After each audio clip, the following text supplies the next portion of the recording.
Love Life, featuring your hosts Rebecca Detman and Jane Donovan. The sun shines bright as it moves across my face. I feel the light. My curiosity leads me up the rabbit hole, while my heart keeps me grounded.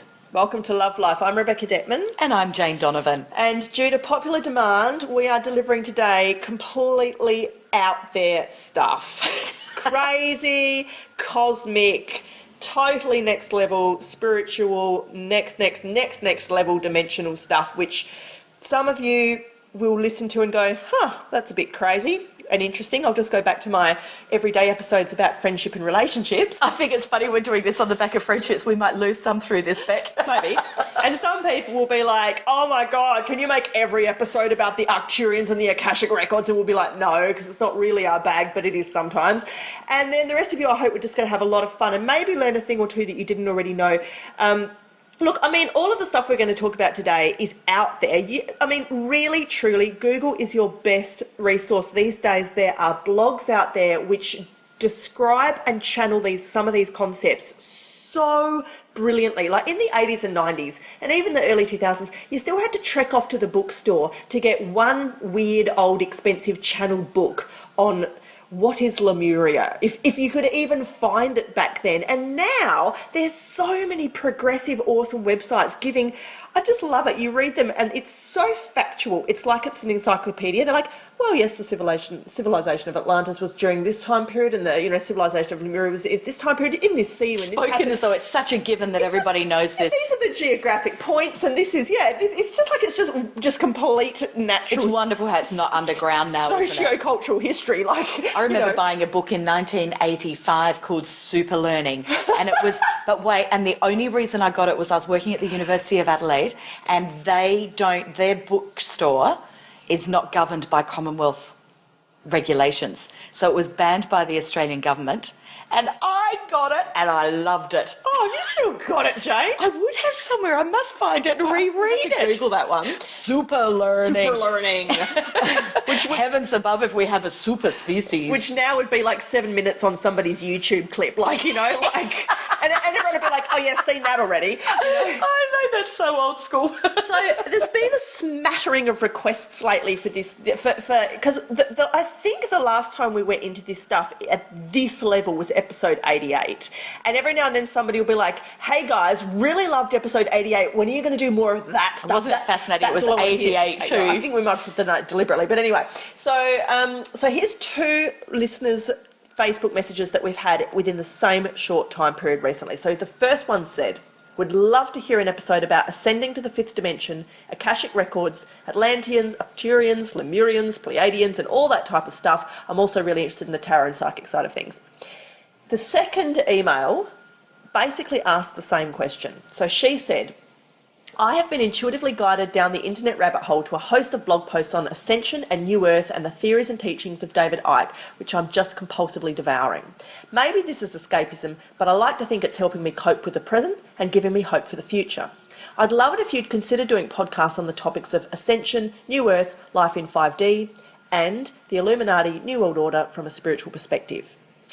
Your wishes are commands. So I've said to Jane, look, so the two emails there both referenced fifth dimension. So let's absolutely talk about the fifth dimension, because it is actually a huge part of our teachings. The other thing I think we'll mention just for fun, because I don't think we have mentioned it before on the show, is Akashic Records. And the third thing I want to mention is this Illuminati New World Order stuff, because we've done this recently, but I think it's time again to touch on where fear comes in, and we need to rebalance ourselves against our own heart's truth and fear-mongering and hype and attention-getting type stuff. Okay, so let's begin with the fifth dimension. Do you have any concept about what that is, Jane? Yes and no. What do you take it to mean? I think it's pure love. I feel that it is where everybody is not just highly sensitive, everybody is in the knowing of each other. And so there is no lack of understanding, there's no conflict, there's no... It's about evolving as a soul, right? Yes. Oh, yes. Yes. So fifth dimension is where I believe, the ascending masters are residing. In fact, Can you tie this in? Because this is really more of Beck's subject than mine. I am a curious who have read every conspiracy theory forever, but Beck is much more knowledgeable on this than me. You know when you talked about was it the 7 layers of healing? Yeah. 7 layers of existence. Yeah. Kind of ties in with me with an understanding of 2D, 3D, 4D, 5D. Okay. And so I feel like you and I work with or work for beings from the 5th dimension. Okay, I think it's something different. Okay, go. I think 5D is what's happening to the earth right now. So it's the difference between the people who are asleep and awake. The 3D people are some of my family members, for example. Right. Some of the people I speak to at the supermarket, some of the people I'm still friends with from high school, you know, the lady at the bank, a lot of them are still very much 3D. And that means that they are living life in sort of a sound asleep type of a way. And of course, I don't mean this disrespectfully or in sort of superior type of self-righteous hierarchy type of way. I'm just explaining how it presents. It was me. I was 3D for a long time, which meant I got up in the morning and I thought life just happened to me. And I thought when things happened, they just happened and it had nothing to do with me and I just had to figure out how to deal with it or duck and avoid it. That's living 3D. It's not taking a huge amount of self-responsibility. It's not having a huge amount of self-awareness. It's just kind of going through the motions like a robot. You're still enjoying life and you're still having learnings and experiences, but you don't have a much deeper framework or philosophy to really understand what is going on Beautiful. in this dimension, Yep, right? I'm with you. Now, I would say this has been happening for the last 40 years, but Well, it would have been happening since the dawn of the age of Aquarius, the 60s. Yes, that's what I mean. So ever since the flower children started to come, some people began to slip into 5th dimensional consciousness rather than 3. That meant they started to wake up. Right. That meant they started to value peace, love, harmony, looking after the animals. It's basically everything. Connection. Everything the Greens Party stands for, basically. It's just we want to bring immigrants in and not kick them off boats. We want to not punish criminals. We want to help them find the source of their whatever. We want gay marriage to happen. We don't want animal farms anymore, puppy mills anymore. We don't want it's just all of this. How can we love each other better and more harmoniously and have an earth which heals and nurtures and protects rather than punishes and blames and points fingers, right? Now, it sounds so simple, and yet so many people on this planet still don't think that way. They just don't. And even many of the people listening here, if we were to get into a political discussion, we would still find there'd be a lot of people, even in the Love Life tribe, who'd still say, oh, well, I still don't think that should happen. Oh, well, I'm not sure about this. Or, we're still at all these different gradients of consciousness. So 5th dimension, it's not a place or a location. We're all here together in the same soup, if you will, of vibration. It's just that there's different levels of consciousness vibrating at different rates. Is this like that book series? What was it? There were 10 books in the series. I'm shocking with titles. What was it? Was it the 10th Insight? What were those books? I don't know. They were massive. Were they? Oh, I'm so frustrated I didn't get this out before we started recording.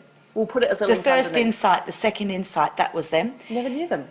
Are you serious? Totally serious. This is the books about how to become conscious. No, They were like missed them. absolute bestsellers. When? What era? 90s? 90s. Yes, I reckon 90s. Do you remember the author? No, but I will get that and put that in the link because I'm going to reread them now. Yeah. It's fictional. It's a story that absolutely gets you in there. Okay. It's so good, it gets you in there. But I recognised at the time that this is the story of conscious awareness. Right. So the 10th Insight was the last one. Right. No, then I think there might be 11th. Awesome books. I will definitely get the link and I highly encourage anyone to read them. Yeah. So that was about the veil being lifted. Yes, and it's still happening all the time. I mean, the veil is being lifted person by person by person by person in this kind of 100th monkey syndrome, like this kind of compounding, avalanching, snowballing effect. Like, it's happening in mass numbers. who was it? I have used these statistics on the show before, and of course I've conveniently forgotten them for this episode, but someone the other day was saying something about the percentage of Earth at the moment that's enlightened, and it's tipping. It's tipping hugely Is into it? Because more awake than asleep. 2012, leading up to 2012, you know, the fear, there was a lot of fear in that within the spiritual community, in teachings, was that, you know, we've got to get to 51% of love coming from love, not fear. And if we don't, we lose. This is what I want to say, and it's really important for those of you that still worry about the state of the world. Because we're winning, and you know what I mean by that. I mean, because the lighter, higher, more peaceful, loving vibrations are actually gaining so much powerful momentum right now. Those other voices, the sound asleep ones that are locked in fear, are becoming louder. Aren't they? And we've just seen that in the last month with, you know... Brexit! Well, yes, exactly. And one of my beautiful coaching clients, you know, sent an email that she was so distressed over what she was seeing happen there. We had another girl... And, you know, we've got another one of our lovely Love Life listeners and another coaching client of mine in America, you know, who works in politics, is horrified by what's going on there. And, you know, we're about to have our election here. Yeah. Actually, I think by the time the recording goes up, we would have had it. What's going on? And we're seeing radical stuff, aren't we? It's like pimples. How they fester and they fester under the surface, and they get ouchier and ouchier and redder and bigger and bigger, and finally they pop and pus goes everywhere. But what is happening? Release of toxins. Oh Everyone, this is bringing up to the light. If Donald Trump gets in, I'm just going to look at him as a giant pimple. Donald Trump can go to federal court for possibly raping a 13-year-old. He's not going to get in. He's not getting in. All of his stuff is coming up to light too. Pluto, it's got something to do with Pluto. Astrologers will know what I'm talking about right now. There's stuff that is coming, all of the stuff that's been hidden in the shadow is coming up. So this is the whistleblowing stuff. This is the Brexit stuff. It's what people really think, and now it's come up to the surface. Okay, so people who... For healing. For bringing it to the light so people know truth. And so anyone who's been carrying on a facade for too long in this astrological environment and in this collective consciousness environment can't get away with it anymore, because the forces, the vibrations, the consciousness is pushing. Anything that is not of an authentic vibration cannot exist in this environment. Now, so what happens? Well, what happens is media outlets go crazy. They get more and more negative, and they concentrate more and more on the bad stuff. And the bad stuff is getting worse and worse, seemingly, because it has to shout louder and louder against all the good voices. Look at the increase in feminism with Emma Watson standing on stage, a young, beautiful girl. Like all of the Instagram pages I follow that are these young, vibrant male and female feminists bringing girl power back. Like, what was it Rebecca Brown mentioned in her newsletter the other day, that Mary Magdalene has now been recognised by the Vatican. The divine feminine is coming back. Has she? All of this. Oh, yay! So it's like, what happens? The menimists speak up, which are the anti-women. The acid attacks get worse. The attacks on women get worse. The rape stories get worse. The violent Twitter verbal abuse gets worse because that dreadful Kay West because of video that came out because yesterday. of the power that's amassing. What's happening with the medicos in this country? They're trying to shut down everyone who's got a website that says something they don't like. My friend, who's been a naturopath for 30 years and is bloody brilliant and does the live blood analysis, do you think she can mention on her website that she has a live blood machine anymore? No, she can't, because AHPRA and all the medical boards are trying to shut down chiropractors, osteopaths, iridologists, naturopaths, aromatherapists out of universities. We're going to shut those courses down. Well, we've even got our one of our major parties is trying to change health insurance where you cannot get rebates to go and visit so-called alternative Now, why are they doing what I this? call traditional. Why are they coming down hard on anti-vaxxers? Why are they going crazy? They're going crazy because people are voting with their feet right now. They're walking out of traditional surgeries and they're walking into Eastern and holistic medicines. And the doctors, it's become enough of a movement that politics and governments and medical boards are actually freaking out. So you want to take money off me for not vaccinating my children, or you want to punish me for wanting to grow up and be an iridologist and want to go to university or whatever course is offered to study that. You want to take that away from me? Fine. Guess what we're going to do? We're going to set up grassroots preschools for those kids that don't have anywhere else to go, and they're going to be better than yours. We're going to set up alternative colleges that are going to be so fucking shit hot, excuse my French, that are just, we are going to be pumping out courses of whole new, like, we're just going to go off and create our own. And you guys don't understand how this works. Or you think you're punishing my friend who's a naturopath by telling her what she can and can't put on her website? Well, guess what? Guess how our industry works. We don't advertise, we talk. It's word of mouth. It's grassroots. You can't hold us down. It's like trying to hold a ping pong ball down under a swimming pool. It's not just going to let go and go to the top. It's going to go to the top and then some once it explodes. You can't hold it down. It's the same in America when conservative religious groups try and promote abstinence-only education, and they say don't have sex before marriage, and we hold chastity balls.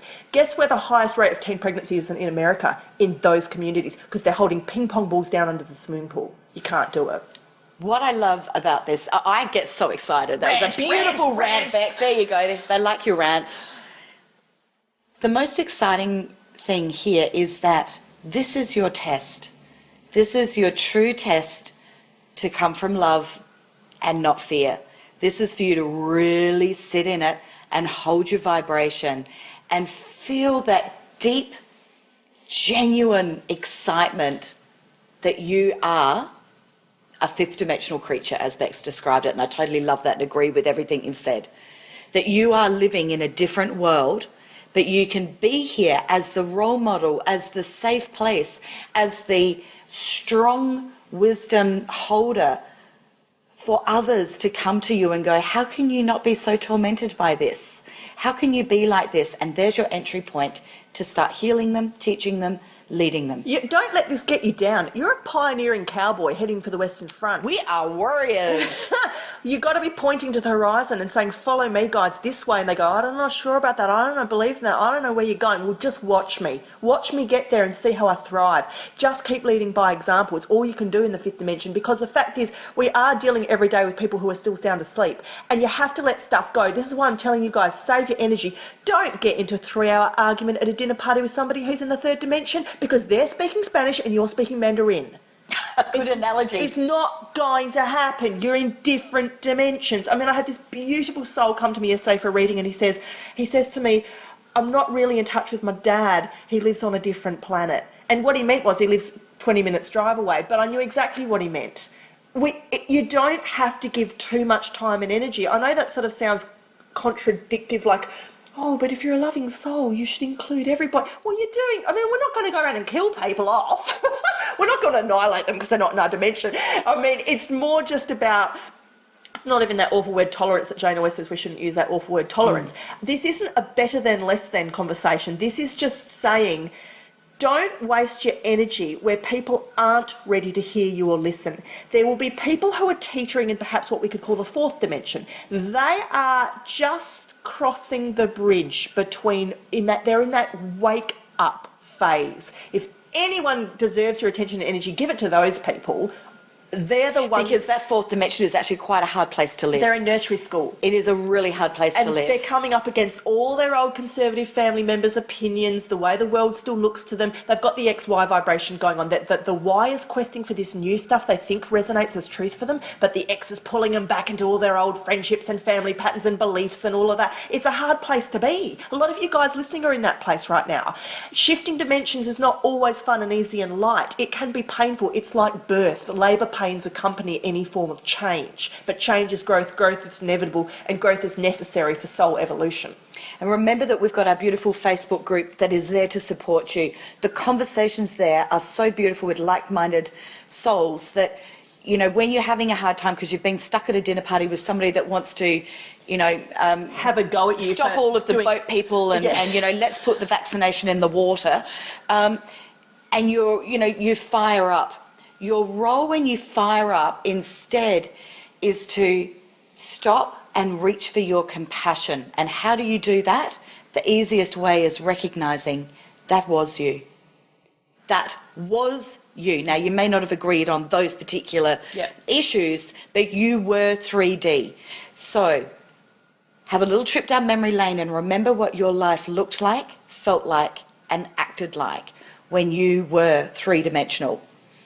And then when you see others that are fired up in fear and passion and emotion around whatever it is that they are unconsciously delving into, use that compassion to just connect and be able to sit in it.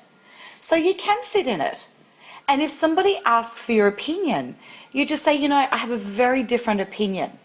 And if they push for that, you just say, look, if you really do want my answer, it actually is going to take a lot longer than the time that we really have here at this dinner party. And I want to honour the topic and I want to honour you. So perhaps if you want to catch up for a one-on-one, I'm happy to have a chat with you. So it's respectful. Yeah, I want you guys to remember that words don't teach. Words don't teach. Experience teachers. It's not actually, you can talk to your blue in the face. You can't just change someone's mind. If that was the case, religion would work. Like missionaries would work. You wouldn't have to, Mormons wouldn't still be door knocking. It'd be that easy. Yeah, but I absolutely agree, except that I do think that conversations can work. They can enlighten. If it's a two-way. See, it's not a one-way street. When Yeah. a Mormon's knocking on your door, that's a one-way street. Correct. Uninvited. Correct. You've invited them, so you've said, if you would like to know more about how I feel, Correct. I'm happy to have a one-on-one. Then they are going, I'm curious. You need... Well, They may not agree, but I'm curious. And Let me hear. that's starting to edge closer to fourth dimension. That's right. And that's where there's an open space to work That's with. right, exactly. Yeah. So that's how you do it. Yeah, yeah. So you invite them in with that kind of statement. It eases you because you've reached for compassion, you've had the mirror held up because you remember you were like that. And maybe you are on some things. Like I think that we can be fifth dimensional, but not all the time. There's things that we're always on automatic pilot about. Yeah, we're still dropping in and out sometimes. Yeah, like that's a good way of internet saying in the it. 90s. Yeah, it's like you go off the dial of internet in the 90s, yes. I've got to dial up again, Dad. It just dropped out. Yeah, it's a bit like that on a Monday morning, isn't it? All right, let's keep moving on because we've got to keep covering stuff. Why don't we segue from here quickly into fear? I don't want to speak too much about the Illuminati and the New World Order, and I'll tell you why. For me personally, now you can Google the hell out of that stuff if you want to look at all of that stuff. There's pages and pages and pages and rabbit holes full of that sort of stuff. And even David Icke or Icke or Icky or however you would pronounce his I've never name. heard of him. Oh, who the girl referenced, he's been around for a long time. I'm not a huge fan of his. I think a lot of these people are a double-edged sword. They do bring a lot of stuff to light and into conscious awareness. Like, have you ever thought that there might be another side to this story? Or have you ever considered maybe everything you've ever been told isn't real? I think to some extent that sort of stuff is really important because it makes you a responsible, conscious citizen, not a sheep who gets fed on a spoon at the nightly news and just accepts it as gospel, right?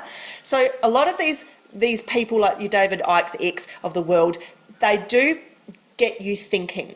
But I think to spend too much time in their vibration is often detrimental because they do a lot of attention getting fear-based stuff too. They will talk about reptilians, they will talk about George Bush and the Illuminati and the stonemasons and all this, whatever it is, all these secret societies that are out to get you and that are controlling the government, and they know about aliens and the Federal Reserve and, movies like Zeitgeist, which are good, but which you don't need too much of. Why? Because the purpose of life is joy. You can't be in that vibration and be finding joy, right? You can't be sitting in your own comfortable, content happiness. Whether a lot of that stuff is true, quote unquote, or not true, quote unquote, does it actually really matter? And the answer is I don't think it does. It doesn't matter if we've walked on the moon or not walked on the moon. It doesn't matter if George Bush or Tony Abbott or whoever is Obama is the puppet government of some secret people who wear certain patterned coloured ties and have secret hand signs and, the Royal Elizabeth, the Queen Elizabeth family, blah, blah, blah. Like, they've got all these theories. And I'm like, you could spend all day in that, but I'd rather you spend all day meditating personally and finding your own truth because that is a lot more powerful and it's going to take you a lot further. Boom. Jane. I love all of those. They are fun. I'm not saying don't Having know said about that, them. though, I did go through a period where I was really devouring too much of it, and it made me too radical. I actually found that I was therefore disconnecting from everybody. Yeah. Because I was just in a different It planet. can be quite isolating too. It was, and it didn't work. So it was good. I loved the eye-opening around how amazingly things can be Yeah. controlled and Yeah. And, you know, excuse me, but I did, and I haven't actually got down that rabbit hole. it's a bit for a long to do time. with protecting your energy as well. And I know you'll appreciate this, Jane, as an HSP and an empath, because people will say stuff to me sometimes like, oh my God, have you seen that video on Facebook about why we shouldn't drink milk? Or have you seen the latest film about like the food industry and the factories?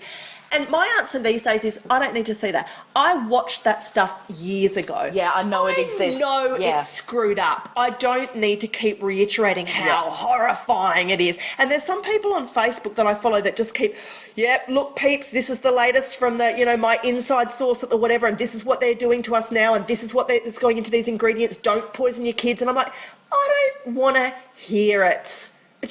I understand how to read an ingredients list. I understand we probably all shouldn't be living on blue M&Ms and blue Gatorade. It's not rocket science to me.